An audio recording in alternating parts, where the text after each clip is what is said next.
Hello everyone, good morning to all. Welcome back to Parcham. जैसा कि मैंने कहा था, आज हम ओबीएस की स्टडी करने वाले हैं। तो आज की हमारी क्लास जो है वो इस फॉर्मेट में होगी। नेक्स्ट टाइम जो हम क्लासेस करने वाले हैं वो हम वापस से डिजिटल बोर्ड में करेंगे, ठीक है। तो आज हम बात करने वाले हैं 17 दिसंबर के करेंट अफेयर्स की। सो आई होप आप लोग इसे भी इंजॉय करेंगे। आज हमें कोई इंपॉर्टेंट डे डिस्कस नहीं करना है, कुछ important person, national news, international news, इसके अलावा revision question and question of the day को हम डिस्कस करेंगे। क्वेश्चन ऑफ द डे का आंसर आप हमें कमेंट सेक्शन में देंगे। अगर आज के क्लास के करंट अफेयर्स की पीडीएफ आपको लेनी है तो परचम का टेलीग्राम ज्वाइन करेंगे और टेलीग्राम से आप करंट अफेयर्स की पीडीएफ ले सकते हैं। हिंदी और इंग्लिश में अवेलेबल होती है, फ्री ऑफ कॉस्ट होती है, आप इजीली वहां से इसे डाउनलोड कर सकते हैं। क्लियर है? तो स्टार्ट करते हैं आज का सेशन। सबसे पहले बात करते हैं चंद्रयान 4 के बारे में। चंद्रयान 1, 2 और 3 की कहानी तो सभी को पता है। अब हम बात करने वाले हैं चंद्रयान 4 के बारे में। और इंडिया प्लान कर रहा है कि अगला जो मून मिशन वो भेजेगा वो 2040 में भेजेगा। और इस बार हमारा जो मून मिशन होगा उसमें हम एस्ट्रोनॉट को भेजेंगे, मतलब इंडिया के जो एस्ट्रोनॉट हैं उनको चंद्रमा की सतह पे हमारे उतारने का प्रोग्राम है। 2040 तक इंडिया ये काम करने वाला है। इसरो के जो चेयरमैन हैं एस सोमनाथ, उनके द्वारा ये स्टेटमेंट जारी किया गया है। क्या है कहानी? First Indian astronaut on moon by 2040, 2040 तक इसरो अपना मिशन लॉन्च करने वाला है, जिसमें पहली बार इंडियन एस्ट्रोनॉट को भेजे जाएंगे। कहां पर? चंद्रमा की सरफेस में। ये इन्फॉर्मेशन हमें इंडियन स्पेस रिसर्च ऑर्गेनाइजेशन के द्वारा मिली है। And Indian space research organisation का जो फॉर्मेशन है वो 1969 मतलब 1969 में हुआ था। बेंगलुरु में इसका हेड ऑफिस है और इसके फाउंडर हैं विक्रम साराभाई। इसके लिए 4 यहाँ पर पायलट को इंडियन एयरफोर्स के ट्रेनिंग भी दी जा रही है और वो एज अ एस्ट्रोनॉट जो हैं वो जाएंगे चंद्रमा की सरफेस पे। इसके अलावा इंडिया प्लान कर रहा है अबाउट द एक्सपोसेट को 2023-24 में लॉन्च किया जाएगा। ये प्लानिंग है बेसिकली। और ये इंडिया का पहला डेडिकेटेड साइंस मिशन होगा, जो कि हमारे जो एक्सरे सोर्सेज, अलग अलग जो बॉडीज होती हैं स्पेस में, उनसे जो एक्सरेज या डिफरेंट रेज जनरेट होती हैं, साइंस के फील्ड में सर्च करने के लिए साइंस को डेडिकेटेड जो नेक्स्ट मिशन होगा इसरो का, उसका नाम होगा एक्सपोसेट। इसको भी 2024 तक लॉन्च करने का प्लान है इसरो का। डन। चलिए, अब यहाँ पर देखेंगे, आपको पता है विंटर सेशन चल रहा है। राज्यसभा और लोकसभा में जो भी हमारे एमपीज होते हैं, मिनिस्टर होते हैं, उनसे क्वेश्चन पूछे जाते हैं और वो क्वेश्चन के आंसर रिटर्न रिप्लाई में देते हैं। और उन्हीं रिटर्न रिप्लाई की जो इंपॉर्टेंट बातें होती हैं उनको हम अपने करंट अफेयर्स में देखते हैं। तो यहाँ पर जो minister of state for external affairs हैं, वी मुरलीधरन, इनके द्वारा एक रिप्लाई दिया गया राज्यसभा में अपने क्वेश्चन का आंसर करते हुए कि सिंस 2014, जब से prime minister Modi prime minister बने हैं 2014 में, तब से अभी तक प्राइम मिनिस्टर नरेंद्र मोदी को 14 कंट्रीज के जो हाईएस्ट अवार्ड हैं वो मिल चुके हैं, included the United nation highest environmental award. ठीक है।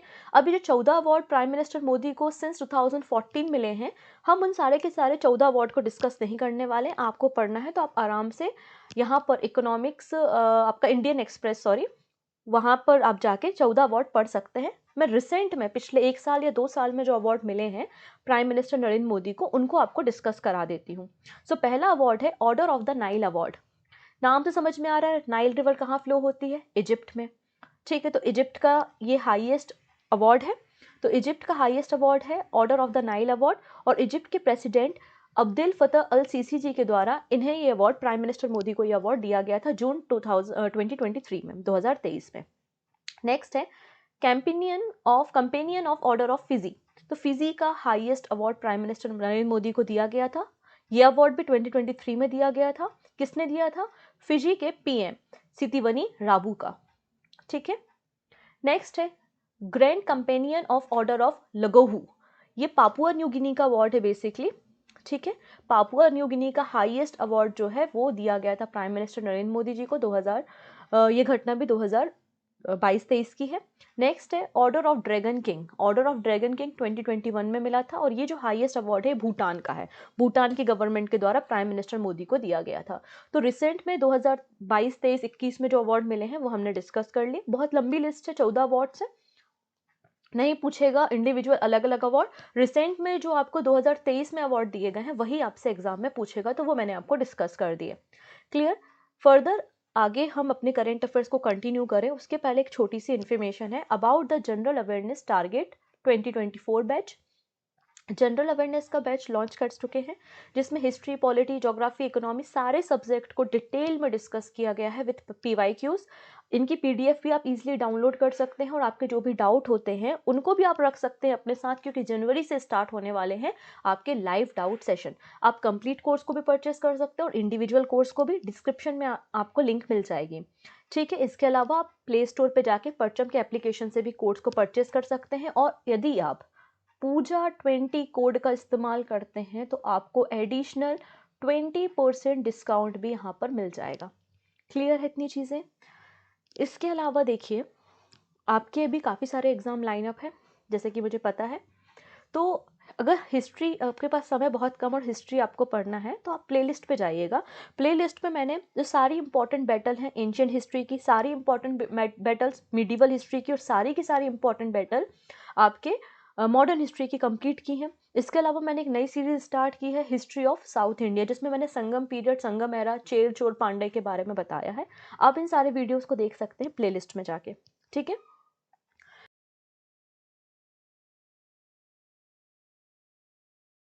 चलिए नेक्स्ट बात करते हैं एक और इंटरनेशनल ऑर्गेनाइजेशन के बारे में, जिसका नाम क्या है? International institute for unification of private law, UNIDROIT। क्या है ये? International institute for unification of private law.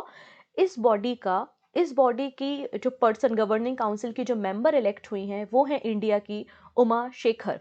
तो India's Uma Shekhar elected to the governing council of international institute for unification of private law. ये हमारे लिए इंटरनेशनल स्टेज पे बहुत बड़ी अचीवमेंट है, क्योंकि चाइना और रशिया भी इस पोजीशन पे नहीं पहुंच पाए और इंडिया को इस इंटरनेशनल ऑर्गेनाइजेशन में गवर्निंग काउंसिल में जगह मिली है। और ये इंडिया की पहली वीमेन बन गई हैं, फर्स्ट इंडियन वीमेन बन गई हैं जो कि इस पोजीशन पे गवर्निंग काउंसिल में इलेक्ट की गई हैं।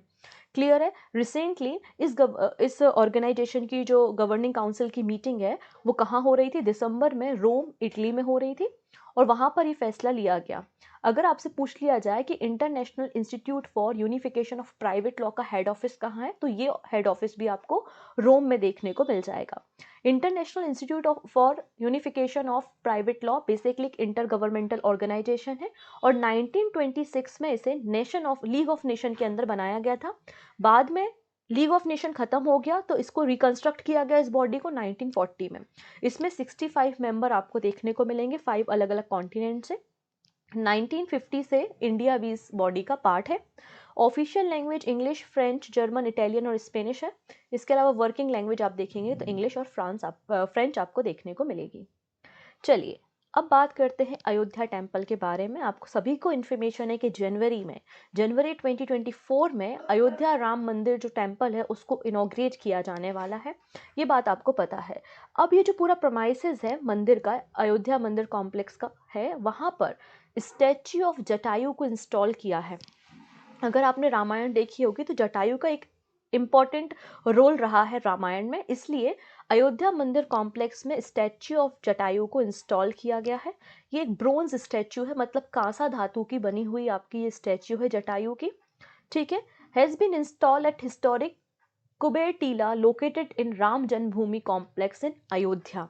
तो प्राइम मिनिस्टर नरेंद्र मोदी जो है वो 22 जनवरी 2024 में जाकर यहाँ पर जो आपका सेरेमनी है अटेंड करने वाले हैं और इस पूरे कॉम्प्लेक्स को इनॉग्रेट करने वाले हैं।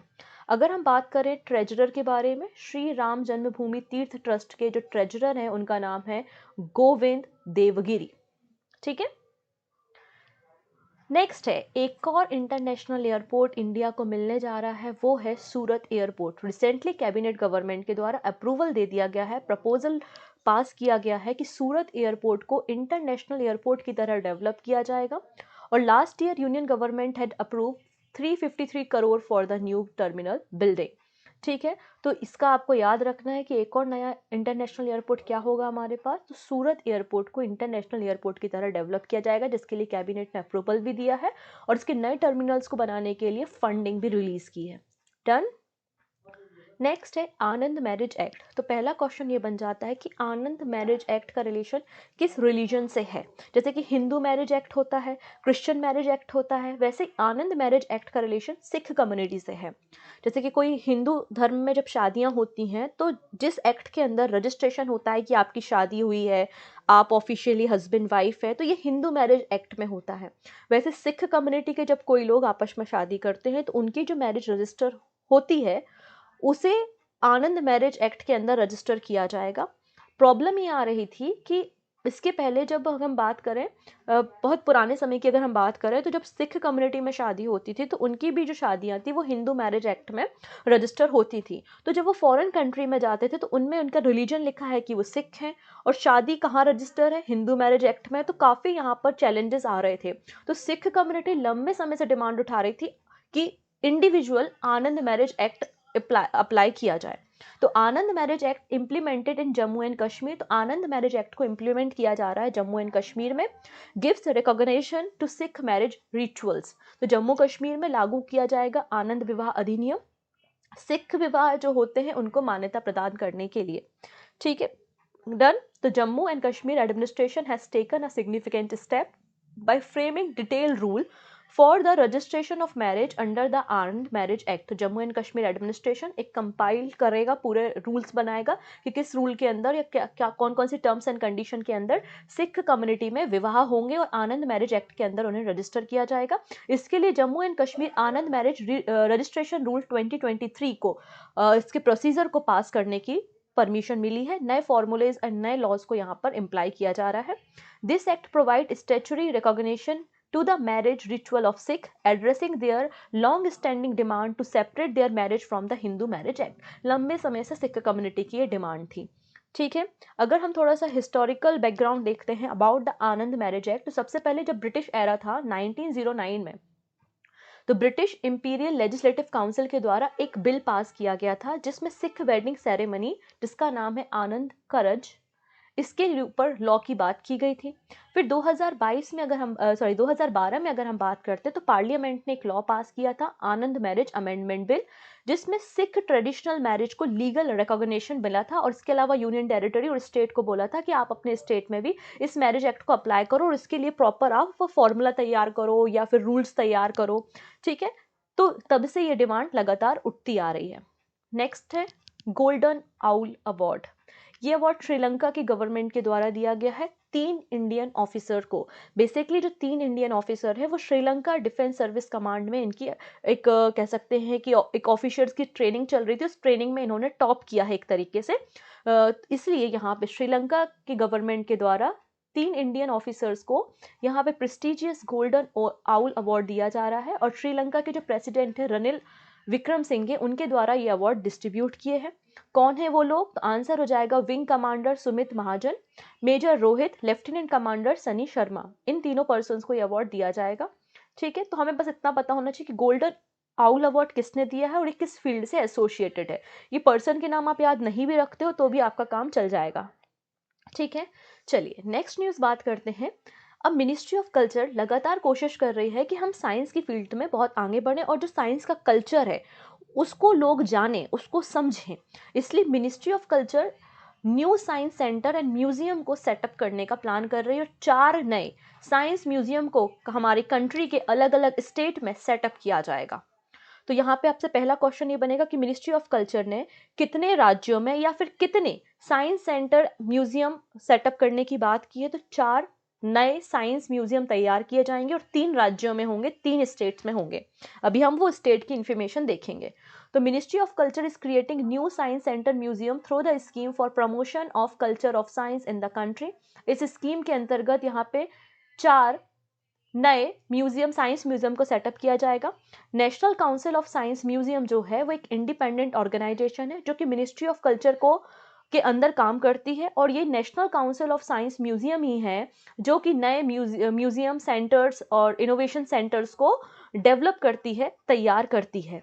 ठीक है, अभी अगर हम करंट सिनेरियो देखते हैं तो हमारी कंट्री में 25 science museum and science centre working है और 4 नए सेंटर्स को सेटअप करने के लिए यहाँ पे परमिशन दी है MP, राजस्थान एंड तमिलनाडु में इन सेंटर को सेटअप किया जाएगा। तो साइंस जबलपुर सेंटर आपको देखने को मिलेगा मध्य प्रदेश में, साइंस अजमेर सेंटर राजस्थान में, साइंस सेंटर कन्याकुमारी तमिलनाडु में और साइंस सेंटर बीकानेर आपको राजस्थान में मिलेगा। मतलब 3 स्टेट हैं, तमिलनाडु, राजस्थान एंड मध्य प्रदेश। एक मध्य प्रदेश में, एक तमिलनाडु में और 2 राजस्थान में साइंस म्यूजियम सेंटर को सेटअप करने की बात की गई है। नेक्स्ट बात करते हैं अबाउट द स्पेस मिशन। अभी जो स्पेस मिशन है ये नासा का है। किसका मिशन है? नासा का है। और 2024 मतलब 2024 में नेक्स्ट ईयर इसे लॉन्च किया जाना है।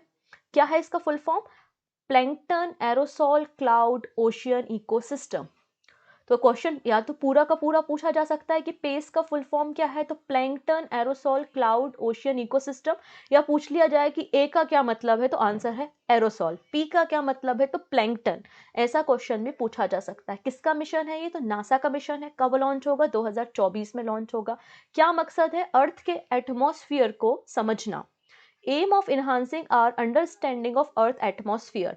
अर्थ के एटमॉस्फेयर में आप देखो कई सारी वेरिएबल चीज़ें होती हैं, एयर क्वालिटी, अर्थ का क्लाइमेट, फिर आपकी जो ओशियन की हेल्थ है उनको मॉनिटर करना, जो आपके फाइटोप्लैंक्टन्स हैं या टाइनी प्लांट्स हैं, एल्गी हैं, हमारे जो मरीन लाइफ है, उन सबको मॉनिटर करने के लिए पेस मिशन को लॉन्च किया जाएगा next year by the NASA. ठीक है, कुछ और बातें करते हैं। अब है यहाँ पर सुल्तान ऑफ ओमान। क्या नाम है? हैतम बिन तारिक। ये 3 दिन के विजिट पे आए हुए हैं भारत। पहले इनको घूम लेने दीजिए, फिर जो भी MOU साइन होते हैं वो हम डिस्कस कर लेंगे। ठीक है, नेक्स्ट है scientist from department of atomic energy and Bengaluru based IDRS lab.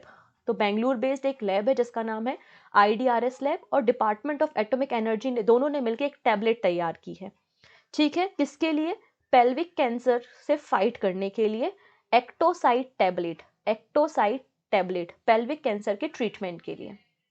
Next है one of the my favourite team of IPL, वो है आपकी मुंबई इंडियंस। ठीक है, आई थिंक आपको भी पसंद होगी। तो हार्दिक पांड्या जो है वो मुंबई इंडियन के IPL 2024 के लिए कप्तान होंगे। तो 2024 IPL के लिए मुंबई इंडियन के कप्तान कौन रहने वाले हैं? हार्दिक पांड्या रहने वाले हैं। इसके अलावा BCCI ने कहा है जैसे कि हम IPL T20 लीग में करते हैं, वैसे ही IPL T10 लीग में भी किया जाएगा आने वाले समय में, ऐसा BCCI से हमको इन्फॉर्मेशन मिलती है। नेक्स्ट है तमिल साई सुंदरराजन। ठीक है, जो कि आपको तेलंगाना स्टेट की गवर्नर या राज्यपाल देखने को मिलती हैं। तमिल साई सुंदरराजन, इन्होंने अनाउंस किया है तेलंगाना को डिसेंट्रलाइज करने के लिए। तो तेलंगाना पूरा जो स्टेट है उसको 3 अलग अलग सेंट्रलाइज जोन में डिवाइड किया जाएगा, मतलब उसको डिसेंट्रलाइज किया जाएगा, पावर का डिस्ट्रीब्यूशन। और हैदराबाद जो है वो तीनों जोन्स के बीच में एक सेंट्रल हब की तरह काम करेगा। ऐसा प्रपोजल तमिल साई सुंदरराजन के द्वारा दिया गया है। चलिए अब बात करते हैं कुछ MCQ के बारे में। पहला क्वेश्चन ये है कि Indian space research organisation Indian astronaut mission को मून पे लॉन्च करने की बात कब कर रहा है? तो 2040 में। सी। नेक्स्ट है, ये क्वेश्चन नया है जिसको हमने करंट अफेयर्स में डिस्कस नहीं किया है, यहाँ पे बता देती हूँ।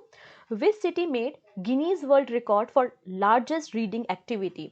तो ये जो रीडिंग एक्टिविटी है इसमें टॉप पर आया है पुणे। चाइना इसके पहले था, तो चाइना को पीछे छोड़कर पुणे ने यहाँ पे रिकॉर्ड बनाया है Guinness world book of record largest reading activity में। ठीक है, नेक्स्ट है एक्टोसाइड tablet developed for treatment of pelvic cancer. ठीक है, option B is the right answer. Pace mission NASA का है, 2024 में लॉन्च होगा। फिर peace activist Ali Abu Awad, इनको recently Indira Gandhi peace prize 2023 के लिए सिलेक्ट किया गया है। किस कंट्री से हैं? तो आंसर हो जाएगा यहाँ पर Palestine. Option B is the right answer. Anand marriage act किससे रिलेटेड है? तो Sikh marriage and wedding ritual से। ऑप्शन सी बिल्कुल करेक्ट है, इंपॉर्टेंट क्वेश्चन बन सकता है। नेक्स्ट क्वेश्चन बात करते हैं, श्री राम जन्मभूमि तीर्थ ट्रस्ट जो है उसके ट्रेजरर कौन है? तो ट्रेजरर का नाम है Govind Devgiri. Option B. This is the question of the day. कौन सा ऐसा स्टेट गवर्नमेंट है जो कि PM कॉलेज ऑफ एक्सीलेंस को हर एक डिस्ट्रिक्ट में सेटअप करेगा? हर एक जिले में PM कॉलेज ऑफ एक्सीलेंस को सेटअप किया जाएगा। उत्तर प्रदेश, गुजरात, राजस्थान या मध्य प्रदेश? जो भी सही आंसर आपको लगता है आप हमें बताएंगे कमेंट सेक्शन में। बाकी सारी बातें हम आने वाले वीडियो में करते हैं। तो अपना ढेर सारा ध्यान रखिएगा। Thank you, take care and bye bye.